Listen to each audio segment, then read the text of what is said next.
आज एक ऐसा फैसला हुआ है जो माजी में फैसले होते रहे हैं और गलत फैसले होते रहे। मसलन जूनियर मोस्ट जजेस में वो चीफ जस्टिस बनते हैं।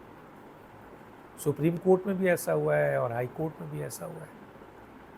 लेकिन क्या ये सही, आज भी सुप्रीम जुडिशल कमीशन में फैसला जो है वो मसलन एनोनिमसली हुआ है, कोई इख्तलाफ नहीं हुआ। तकरीबन 12 अरकान होते हैं इंक्लूडिंग चीफ जस्टिस कि एक जिस जूनियर मोस्ट जज जो तीसरे नंबर पे सीनियरिटी पे लाहौर, आलिया नीलम, जस्टिस आलिया नीलम नाम है, उनको चीफ जस्टिस लगा दिया गया। और जो सीनियर मोस्ट सुजात अली शाह हैं, शायद जस्टिस सुजात अली शाह, उनको नहीं लगाया गया।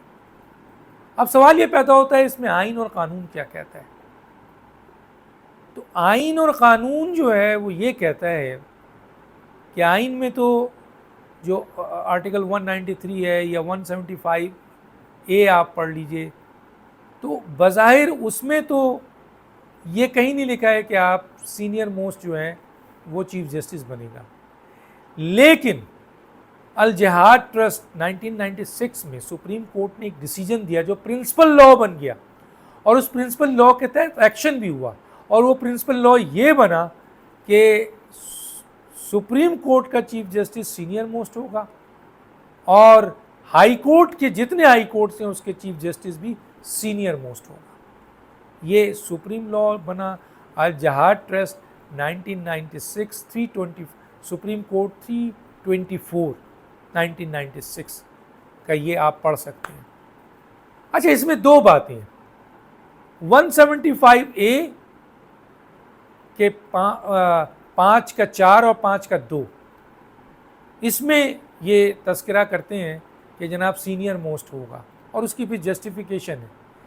लेकिन आज किसी ने एक बात ये कही कि कोई अमेंडमेंट हुई थी शायद चौधरी इफ्तिखार साहब के ज़माने में पार्लियामेंट में 175 ए में, और उसमें ये कहा गया कि सीनियर मोस्ट जज होगा सुप्रीम कोर्ट का, हाई कोर्ट का कोई जिक्र नहीं है।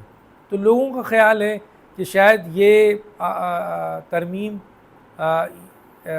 प्रिंसिपल लॉ जो 1996 का आपके सुप्रीम कोर्ट का था उसको ख़त्म कर देती है कि जनाब हाई कोर्ट का चीफ जस्टिस भी सुप्रीम कोर्ट होगा। तो मैं जो तशरीह समझाऊँ एज ए तालिब इल्म कि सुप्रीम कोर्ट का ज़रूर मेंशन किया, लेकिन उन्होंने ये नहीं कहा कि हाई कोर्ट का चीफ जस्टिस जूनियर मोस्ट हो जाए। उन्होंने सिर्फ, अगर ये अमेंडमेंट है जो मैंने अभी तक नहीं देखी, किसी ने कहा है, अगर ये अमेंडमेंट है कि 175 ए में कि सुप्रीम कोर्ट का चीफ जस्टिस सीनियर मोस्ट होगा, तो उसको ये भी करना चाहिए था, क्योंकि इससे पहले जो प्रिंसिपल लॉ मौजूद है वो senior most chief justice supreme court और सीनियर मोस्ट जज हाई कोर्ट का चीफ जस्टिस होगा। तो अगर आप रद्द कर रहे हैं तो फिर दोनों को रद्द करें। सीनियर मोस्ट चीफ जस्टिस के लिए तो आपने कह दिया सुप्रीम कोर्ट, तो आपने हाई कोर्ट के चीफ जस्टिस का जो सीनियर मोस्ट का प्रिंसिपल लॉ बना हुआ था उसको आपने रद्द नहीं किया। तो ये अमेंडमेंट उस प्रिंसिपल लॉ के उस ऑर्डर को नफ़ी नहीं करती है कि हाई कोर्ट का चीफ जस्टिस सीनियर मोस्ट जज होगा, अगर ऐसा कोई अमेंडमेंट है। और अमेंडमेंट में मैंने पूछा कि क्या हाई कोर्ट का जिक्र है, उन्होंने कहा नहीं। तो अगर सुप्रीम कोर्ट का जिक्र है तो इसका मतलब है कि कोई चीज़ उन्होंने ज़ोर दे के एक अमेंडमेंट कर दिया, लेकिन उन्होंने उस प्रिंसिपल लॉ में जो हाई कोर्ट के चीफ जस्टिस का जिक्र था उसकी नफ़ी नहीं की। इसका मतलब है कि हाई कोर्ट के चीफ जस्टिस को भी सीनियर मोस्ट होना चाहिए। माजी में कई जजेस हुए जो जूनियर हुए और चलते रहे, लेकिन इस लॉ के तहत, इस प्रिंसिपल लॉ के तहत जो सुप्रीम कोर्ट 324 1996 का लॉ है, उसके तहत जस्टिस सज्जाद अली शाह को सुप्रीम कोर्ट से रिमूव किया गया, जबकि आइन उस वक्त भी यही स्टेटस था।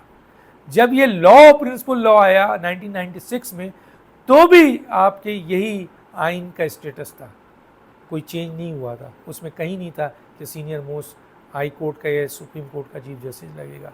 तो गोया प्रिंसिपल लॉ जब आया और जब जस्टिस सज्जाद अली शाह को इस लॉ के बुनियाद पर निकाला गया क्योंकि वो जूनियर मोस्ट थे, इसका मतलब ये है कि कानून और आइन के लिहाज से हाई कोर्ट का चीफ जस्टिस और सुप्रीम कोर्ट का चीफ जस्टिस सीनियर मोस्ट होना चाहिए। बाकी इस मुल्क में ये पहली दफ़ा कमीशन ने फैसला नहीं किया है, इससे पहले भी अभी भी सुप्रीम कोर्ट में कई ऐसे जजेस हैं जिनकी अपॉइंटमेंट्स हुई हैं और वो जूनियर मोस्ट हैं और उनकी अपॉइंटमेंट्स क्वेश्चन मार्क है। लेकिन कोई बार कौंसल्स, हमारा बार एसोसिएशन ये पिटीशन लेकर सुप्रीम कोर्ट जाए कि सुप्रीम कोर्ट के अंदर कितने ऐसे जजेस हैं अभी जो अनकॉन्स्टिट्यूशनल, अनलॉफुल अपॉइंट हुए हैं और गलत अपॉइंट हुए हैं, तो फिर फैसला करे सुप्रीम कोर्ट। लेकिन इस वाले फैसले को मैंने सुना है कि चैलेंज किया जा रहा है और सुप्रीम कोर्ट जा रहे हैं।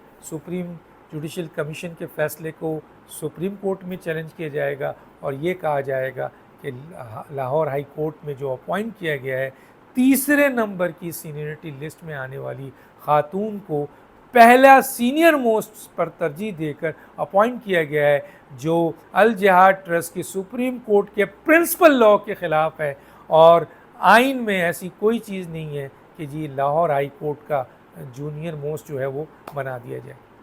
रोगदानिश को याद दीजिए। अल्लाह हाफ़िज़।